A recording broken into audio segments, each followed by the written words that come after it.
Oh, good for you. This is Heather. I'm not very good at this, but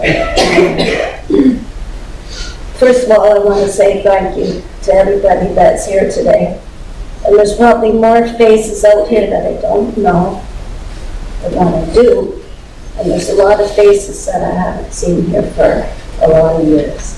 So I'm so happy to share this afternoon with you. And secondly, I want to give a huge thank you to Danny for pulling all Kelly's family and friends here today. And I know, like Dan said, that he's only known Kelly for probably 13, 14 years since he's been with Kelly's lovely daughter, Becky. But I want to go back to some of the stories from prior to Danny's time. I know Danny has sent out some messages by text or email for anybody to share any stories or favorite songs or pictures on a website that he has set up. Now, I don't know how many of you have done that or seen it, but my sister Colleen and I were going through some old photo albums, so boxes, drawers, they were everywhere. But we found some nice pictures from when Kelly was just an infant, going through school, up to probably the time that he moved to Ontario, probably in 1969. But some of the things that I remember of him as a young teenager, early 20s, coming back to the gas spray to visit the family, it was always a good time.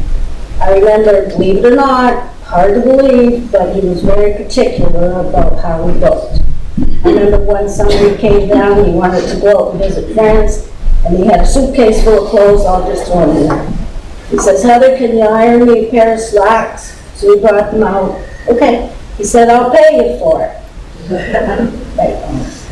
So I ironed the slacks and he stood there beside me. They had to be just perfect. He says, if you don't do it the way I like them, then no payday.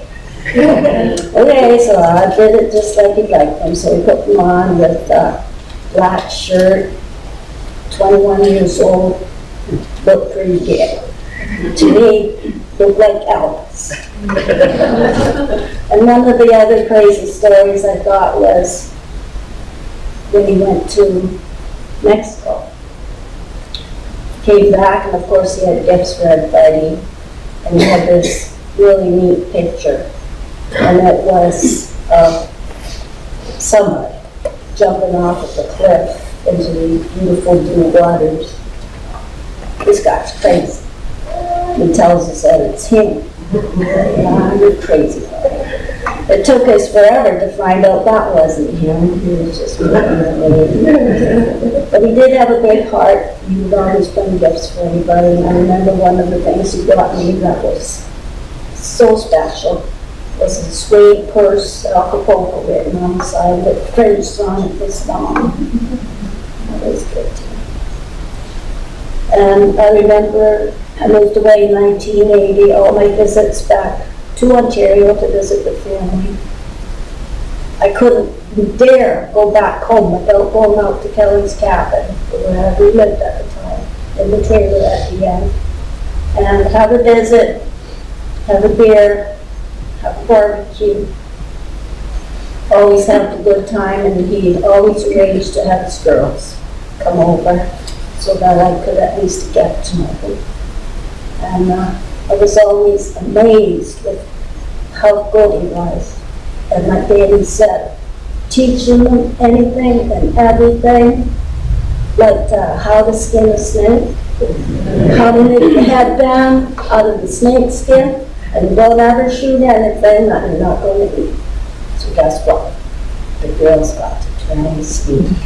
And he had the most awesome garden in the world. And he'd have his girls out there and he's teaching them how to live off the land, how to hunt, how to shoot.